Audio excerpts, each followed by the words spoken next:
சம்பளத்துக்கு வேலை செய்யும் போது சொந்தமா தொழில் போனா நினைச்சுனா லீவ் போடலாம், நினைச்ச நேரத்துக்கு வரலாம்னு நினைச்சோம். சொந்தமா கடை வச்சுக்கப்பதான் தெரியுது லீவு நம்ம கிட்ட வேலை செய்யற ஸ்டாஃப் தான் போடுவாங்க. நம்ம வேலைக்கு டெய்லி வந்துதான் ஆகணும்னு. ஒரு கஸ்டமரும் வரல, ஒன்னும் வியாபாரம் ஆகல. என்ன பண்ண போறேன்னே தெரியல. எப்படிறானா சீட்டு கட்ட போறேன். என்ன கால் பண்றேன். தம்பி காது குத்து வச்சிருக்கேன்டா.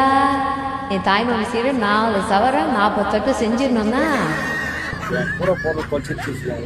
வாங்கி நான் எந்த நிலைமையில இருக்கிறேன் தெரியாம காது குத்து வைக்கிறேன், கத்தி குத்து வைக்கிறேன். ஏய் ரோட்ல கடை போட நான் கோடிசனம் நினைச்சிட்டு இருக்கீங்களா? நான் எவ்வளவு பிக்சர் இங்க வந்து பாருங்க அப்பா தெரியும். ஏய் நான் கடையை முட்டு போறேன்.